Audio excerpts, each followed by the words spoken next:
नमस्कार मित्रों। आज 14 जून है और 14 जून को दिन के लगभग 11 बज रहे हैं और इस समय अरब सागर में उठे चक्रवाती तूफान बिपरजॉय का खतरा लगातार भारत के उत्तर पश्चिम इलाकों में बढ़ता जा रहा है।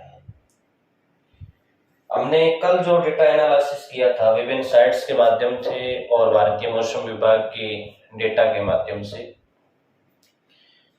कुछ राहत की खबरें भी है और कुछ खतरे अभी भी यथावत हैं।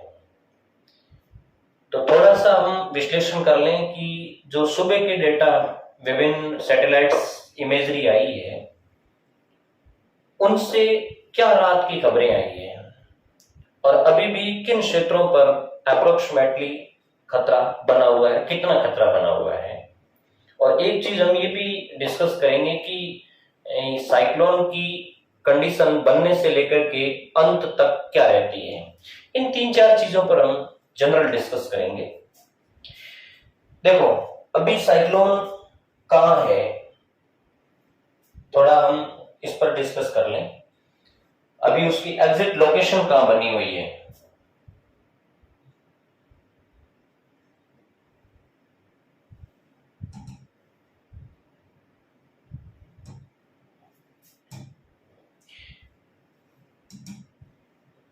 विंड स्पीड फॉरकास्ट इमेजरी है ये। मैंने आपको कल नाइट का बताया था, उसके बाद 5-7 घंटे के डेटास के बाद ये इमेजरी सेट की गई है। बिल्कुल सिंपली हम समझ लेंगे कि गुजरात तट, ये आपके सामने गुजरात तट है, ये पूरा गुजरात का एरिया इफेक्टिव है, जिसमें ये सौराष्ट्र का एरिया और कच्छ का एरिया। और अभी जो इसकी एग्जिट कंडीशन है ये देखिए, बिल्कुल इस कर्व के जस्ट ऊपर बना हुआ है। मैंने आपको पूर्व की जो क्लास के अंदर जब हमने डिस्कस किया था उस समय ये बताया था कि कल 4 बजे के आसपास, 14 जून को 4 से 5 बजे के आसपास ये स्थिति क्लियर हो जाएगी कि जो मॉडल पूर्व में बता रहे थे कि जिस गति और जिस स्पीड के साथ विंड चलेगी गुजरात और राजस्थान में अगले 4 दिन तक, क्या उसी लाइन पे ये चक्रवात आएगा। तो ये आज 4 या 5 बजे के बाद क्लियर हो जाएगा। अभी तक इसी मॉडल के अकॉर्डिंग चल रहा है। यहां से होकर के ये कर्व था, ये जिस समय अपन ने पिछली रात को डिस्कस किया था उस समय ये इससे हल्का सा नीचे था, इस साइड्स में था। 14 जून को सुबह 5:30 बजे का इन्होंने डेटा बताया गया था और अभी का मैं डेटा आपको शेयर करता हूं। जैसे ये 11:30 बजे के आसपास का है, ये करंट का है, ये इस समय इसकी करंट लोकेशन है ये। तो इस कर्व से अब ये यूं जा रहा है, तो इसका मतलब पुराने जितने सारे SIMS CIMSS के मॉडल थे या विंडी टीवी का जो मॉडल था या भारतीय मौसम विज्ञान का मॉडल था, उस पूरे मॉडल के अकॉर्डिंग चल रहा है। और अभी ये लगभग 250 किलोमीटर लैंडफॉल करने से दूर है, यानी गुजरात के कच्छ तट से और कराची तट से और उधर पोरबंदर तट से ये 200-250 किलोमीटर के डिस्टेंस पे है। और पूर्व में भी हमने डिस्कस किया था कि ये है वो 15 जून को लगभग दोपहर के आसपास लैंडफॉल करेगा। तो ये बात तो हो गई अभी की करंट लोकेशन की। अब आपके सामने एक चीज आपको यहाँ ये क्लियर करनी है, विंड जो राजस्थान के लोग डर के साए में हैं कि राजस्थान के अंदर इसकी क्या कंडीशन रहेगी, कौन से जिले इससे इफेक्टिव रहेंगे। इस इमेज को आप बड़े ध्यान से देखिए। साइक्लोन के आसपास 100-200 किलोमीटर की रेडिएशन के अंदर खतरनाक तबाही का मंजर होगा। और मैंने कल आपको बताया था कि साइक्लोन की लाइन में, यानी ये जो आंख है, इस आंख की जो लाइन के अंदर जो जो एरिया आते हैं वो सबसे ज्यादा नुकसान में रहते हैं। और इस लाइन के राइट हैंड साइड के अंदर जो एरिया आते हैं वो भयंकर बारिश और एक साइड वाली हवाओं के प्रभाव में रहते हैं। और इस आंख से लेफ्ट साइड के अंदर जो एरिया आएंगे उन एरियो में हल्की बारिश होगी और हल्की हवाएं चलेगी। जैसे अब कराची पे खतरा कम होता जा रहा है, क्यों? क्योंकि कराची पर हवाएं इधर से आ रही है, इधर से आ रही है मतलब नॉर्थ से होकर के, नॉर्थ वेस्ट से होकर के आ रही है, तो वो हवाएं सूखी है। अब राजस्थान की क्या कंडीशन है, ये राजस्थान का एरिया है, अभी राजस्थान में हवाएं साउथ से चल रही है, दक्षिण और दक्षिण पूर्व से चल रही है। ये हवाएं यहां से पानी उठा करके गुजरात के ऊपर बारिश करती है, उसके बाद अहमदाबाद से होती हुई या इस बैंड से होती हुई राजस्थान के जोधपुर संभाग में प्रवेश करती है। तो अभी तक राजस्थान में सिंपली हल्की हल्की मंद शमीर चल रही है, इसका मतलब साइक्लोन आपकी तरफ आ रहा है। जैसे जैसे साइक्लोन नजदीक आएगा, मैं राजस्थान के संदर्भ में बता रहा हूं, हवाओं की डायरेक्शन चेंज होगी, जो अभी साउथ से आ रही है वो साउथ ईस्ट से होगी, दक्षिण पूर्व से होगी, और फिर धीरे धीरे पूर्व से आनी शुरू हो जाएगी। उस समय समझ लेना कि चक्रवात आपकी तरफ बढ़ रहा है, 101% आपकी तरफ बढ़ रहा है। और यदि चक्रवात कराची की तरफ जाता है तो हवाओं में जो साउथ वाली गति थी वो लगातार बनी रहेगी और धीरे धीरे साउथ वेस्ट हो जाएगी, दक्षिण पश्चिम हो जाएगी। जैसे जैसे कराची की तरफ खिंचकेगा, हवाओं की जो दिशा है वो दक्षिण से दक्षिण पश्चिम होती जाएगी। तो यदि दक्षिण पश्चिम दिशा हो रही है तो समझ लेना चक्रवात की आंख आपसे दूर जा रही है, और यदि हवाओं की दिशा है वो दक्षिण से दक्षिण पूर्व और फिर पूर्व होती जा रही है, इसका मतलब चक्रवात आपके नजदीक आ रहा है। तो अभी तो इतना कोई बड़ा हम आइडिया नहीं लगा सकते कि ये चक्रवात कहां जाएगा, लेकिन इस चक्रवात के करों के हिसाब से ये चक्रवात गुजरात के तटों से टकरा रहा है। अब गुजरात के हालात क्या है? सुबह के डेटा एनालिसिस करने के बाद और विभिन्न टीवी रिपोर्टों के बाद ये चीज क्लियर हो गई है कि गुजरात के ये दो एरिए, कच्छ और सौराष्ट्र, ये सबसे ज्यादा प्रभावित है, और खंभात की खाड़ी के पास का बेल्ट सबसे ज्यादा प्रभावित है।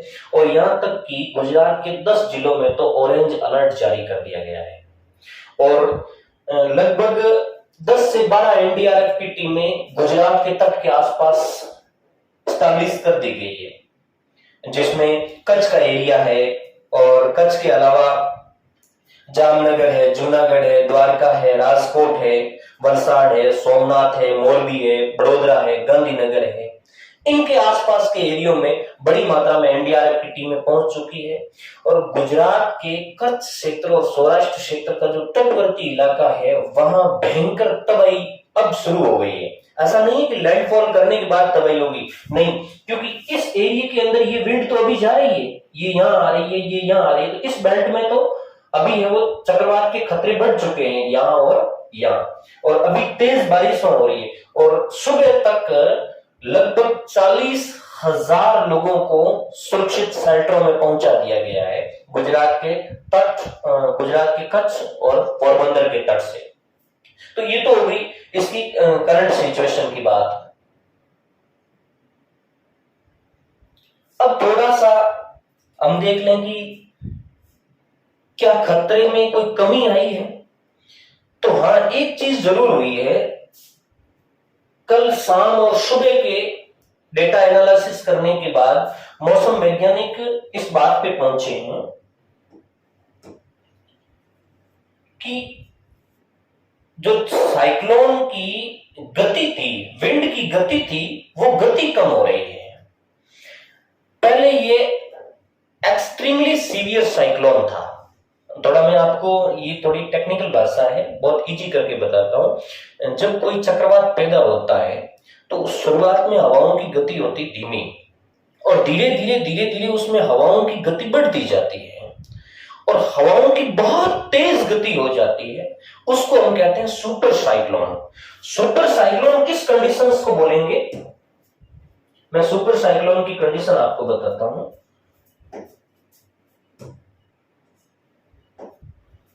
जैसे सबसे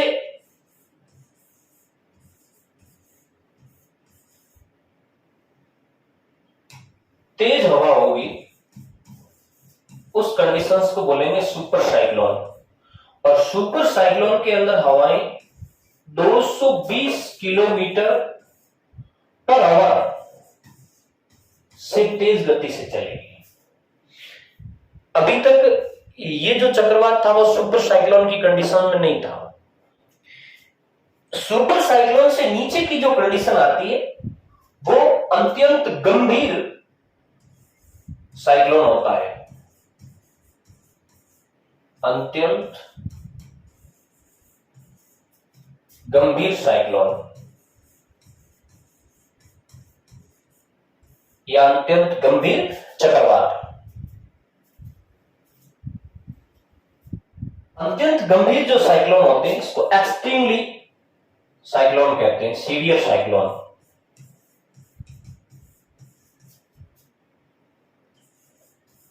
extremely severe cyclone, severe cyclone. और जो एक्सट्रीमली सीवियर साइक्लोन होते हैं उनकी स्पीड होती है 120 से लेकर के 220 किलोमीटर पर आवर। यह एक्सट्रीमली की जाती है। और अत्यंत गंभीर से जो निचला होता है वो सीवियर साइक्लोन होता है, जिसको गंभीर साइक्लोन कहते हैं। उससे नीचे की जो कंडीशन है वो है सीवियर साइक्लोन। और सीवियर साइक्लोन वह कंडीशंस होगी जब स्पीड 90 से लेकर के 120 किलोमीटर पर आवर रहेगी। और सीवियर साइक्लोन से जब नीचे पहुंचेगा तब वो साइक्लोन होगा, तूफान होगा। इससे नीचे की कंडीशन है साइक्लोन की। और ये लगभग 65 से लेकर के और 90 किलोमीटर तक इसकी स्पीड रहेगी। और उसके बाद है वो डीप डिप्रेशन आ जाएगा जो 50 से लेकर 60 के बीच में होगा। उसके बाद में डीप डिप्रेशन आएगा जो 50 से 60 किलोमीटर पर आवर चलेगा। और डीप डिप्रेशन के बाद में डिप्रेशन की कंडीशन आ जाएगी जो 30 से लेकर के 50 के बीच में होगी। फिर आ जाएगा डिप्रेशन, डिप्रेशन कहते हैं या अवसाद कहते हैं। ये 30 से लेकर के 50 की स्पीड होगी। और उसके बाद में लो प्रेशर एरिया, निम्न दाब क्षेत्र आ जाएगा।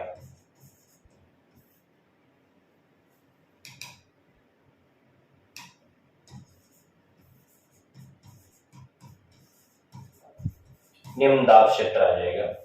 और निम्न दाब क्षेत्र वह होगा जहां 30 से कम हो जाएगी स्पीड। इसको थोड़ा समझना है, इसमें ही सारा खेल है कि राजस्थान में जब प्रवेश करेगा तो इसकी कंडीशंस क्या रहेगी और अभी इसकी कंडीशंस क्या है। देखो, कोई भी साइक्लोन जब पैदा हुआ था, ये साइक्लोन जब पैदा हुआ था उस समय ये इस कंडीशंस में था। मैंने ये चीज आपको कल बताई थी। ये निम्न दाब क्षेत्र के रूप में था। फिर धीरे धीरे इसमें विंड में स्पीड इंक्रीज हुई। उसके बाद ये डीप डिप्रेशन बना, फिर साइक्लोन बना, फिर सीवियर साइक्लोन बना और फिर एक्सट्रीमली सीवियर साइक्लोन बना। सुपर साइक्लोन ये नहीं बना था, ये एक्सट्रीमली तक जाकर के रुक गया था। तो ये 9 जून, 10 जून, 11, 12, 13 जून, इस कंडीशंस में ये सीवियर और एक्सट्रीमली तक था। और अभी कल जब सुबह के डेटा आए थे, 13 जून को सुबह के डेटा आए थे, उस समय सारे मौसम वैज्ञानिक ये कह रहे थे कि ये एक्सट्रीमली सीवियर साइक्लोन है और बहुत भयानक है। और ये भी बात बताई जा रही थी कि 1998 के अंदर जो साइक्लोन आया था, सुपर साइक्लोन, उसकी कंडीशंस का ये साइक्लोन है। ये बन सकता है। जैसे जैसे ये तट के नजदीक आएगा तो इनमें हवाओं की गति है वो बढ़ती जाएगी। लेकिन रात की खबर ये है कि रात के बाद जो डेटा आ रहे हैं उस डेटा में ये क्लियरिफिकेशन हुआ है कि अब ये एक्सट्रीमली से नीचे जा रहा है। यानी अब ये एक्सट्रीमली नहीं रहा है, अब ये सीवियर साइक्लोन बन गया है। और जब ये लैंडफॉल करेगा मतलब गुजरात के पास आएगा, गुजरात के तट से टकराएगा और लैंडफॉल करेगा 15 जून को। ये चीज मैंने आपको कल बताई थी 15 जून को। यह भी एक लॉजिकल चीज है, वो मैं आपको बताऊंगा। जब ये गुजरात में लैंडफॉल करेगा तो ये एज ए सीवियर साइक्लोन करेगा। एज ए सीवियर साइक्लोन करेगा, मतलब 90 से 120 किलोमीटर पर आवर की स्पीड से करेगा। ये स्पीड हालांकि साइक्लोन के संदर्भ में तो अच्छी खासी मजबूत स्पीड मानी जाती है, और इसमें जो सॉफ्ट पार्टिकल है जैसे रेत के कण है या घास फूसा है, ये उड़ने की बहुत ज्यादा संभावना है, या टिन शेड वगैरह ये उड़ने की संभावना है। एक्सट्रीमली सीवियर साइक्लोन के अंदर बड़े बड़े पेड़ों के गिरने की संभावना रहती है। तो तट के आसपास तो ये बड़े पेड़ और इनके बहुत बड़े नुकसान की आशंका है, लेकिन जैसे जैसे तट से ये दूर जाएगा तो ये सीवियर की कंडीशन कमजोर होती जाएगी। गुजरात के अंदर ये सीवियर और साइक्लोन के बीच की कंडीशन में चलेगा, सीवियर में चलेगा, और फिर जैसे जैसे गुजरात से राजस्थान के तट पे आएगा उस समय ये साइक्लोनिक कंडीशन में आएगा। तो राजस्थान के लिए रात बड़ी खबर ये है कि एक्सट्रीमली सीवियर साइक्लोन की बजाय ये सीवियर साइक्लोन में कन्वर्ट हो चुका है, मतलब इनकी स्पीड है वो कम पड़ चुकी है। और समुद्र में जब स्पीड कम पड़ती है तो उसके बाद जब वो लैंडफॉल करेगा मतलब तट से टकराएगा, तो उसकी स्पीड और कम हो जाएगी। और रात वाली खबर ये भी है कि ये नर्मदा के बेल्ट से होकर के आ रहा है, तो यहाँ काफी हरा भरा एरिया है, बड़े बड़े वृक्ष पाए जाते हैं, तो इस बेल्ट के अंदर हवाओं की स्पीड कम रहने की संभावना है। और हाँ, जो कच्छ से लेकर के बाड़मेर साइड का जो बेल्ट है वहां हवाओं की स्पीड तेज रहने की संभावना है। लेकिन यह एक लॉजिक ये भी है कि अगले 7-8 घंटे के बाद इस साइक्लोन की आई कहां जाती है, आई मतलब आंख कहां जाता है, उसके बाद ही हम ये पता लगा पाएंगे। लगभग मैंने आपको कल ही बताया कि 14 जून के 5 या 7 बजे के जो डेटा आएंगे उस डेटा के स्टेशन से स्पष्ट हो जाएगा कि ये बाड़मेर साइड में इसकी आई जाएगी या फिर जालोर और पाली साइड में इसकी आई जाएगी। यदि जालोर साइड में इसकी आंख आती है तो ऐसी कंडीशंस के अंदर जालोर में नुकसान ज्यादा होगा, और बाड़मेर साइड के अंदर यदि इसकी आंख का असर रहता है तो जालोर के निचले इलाके जैसे चितलवाना ब्लॉक का पश्चिम इलाके से लेकर के और आगे बाड़मेर जो मरुस्थलीय एरिया पड़ता है वहां इसका इफेक्ट रहेगा। तो राजस्थान के लिए रात की खबर ये है कि ये यहाँ है वो सीवियर कंडीशंस और साइक्लोनिक कंडीशन में आएगा, राजस्थान में आएगा। उस समय इसकी स्पीड 65 से 90 किलोमीटर पर आवर रहेगी। और उसके बाद 16 जून की शाम को जाते जाते इनकी स्पीड कम हो जाएगी। 17 जून में मौसम वैज्ञानिक ये कहते हैं कि 17 जून को ये डीप डिप्रेशन में चला जाएगा, और डीप डिप्रेशन में जाने पर इसकी स्पीड है वो 50 से 60 किलोमीटर रहेगी। ये डीप डिप्रेशन में क्यों जाएगा? क्योंकि जैसे जैसे ये समुद्र से दूर जाता है तो इसका जो एनर्जी लॉस है वो बढ़ता जाता है। समुद्र में उसको हीट मिलती रहती है, उस एनर्जी मिलेगी तो विंड है वो स्ट्रांग होगी। लेकिन जैसे ही वो समुद्र से बाहर आ जाएगा साइक्लोन, तो हवाओं को एक लंबी दूरी तय करके उसको आंख के पास आना पड़ेगा। ऐसी कंडीशंस में एनर्जी लॉस होती जाएगी, और जैसे जैसे ऊर्जा लॉस होती जाएगी वैसे वैसे वो स्ट्रॉन्ग है वो कमजोर होता जाएगा, अर्थात तरंगे वो कमजोर होती जाएगी और तूफान कमजोर हो जाएगा। 17 जून की शाम के लगभग जाते ही वो डिप्रेशन में चला जाएगा, अवसाद में चला जाएगा। उस समय हल्की हल्की मंद हवाएं चलेगी और आसमान में बहुत ऊंचाई तक बादल मंडराए हुए होंगे, लेकिन बारिश के आसार बहुत कम होंगे। तो ये हो गया जो खतरा कम हुआ है उसकी बात है, मतलब यूं कहें कि एक राहत की बात है। बाकी यूं नहीं कह सकता है कि बिल्कुल कुछ नहीं होगा, क्योंकि नहीं के बराबर पॉसिबिलिटी तो है ही नहीं। आएगा जरूर, लेकिन उनसे नुकसान कितना होता है ये अगले 7-8 घंटों के अंदर क्लियरिफिकेशन हो जाएगा। इसकी डायरेक्शन क्या है तो मैं अगली क्लास के अंदर आपको ये चीज भी जस्टिफाई करवाऊंगा कि ये एक तो डीप डिप्रेशन में जाने के बाद खत्म क्यों होगा, और एक हम अगले 7-8 घंटे के डेटा एनालिसिस करके ये क्लियर कर लेंगे कि राजस्थान के अंदर किस पार्ट से होकर के ये आने वाला है।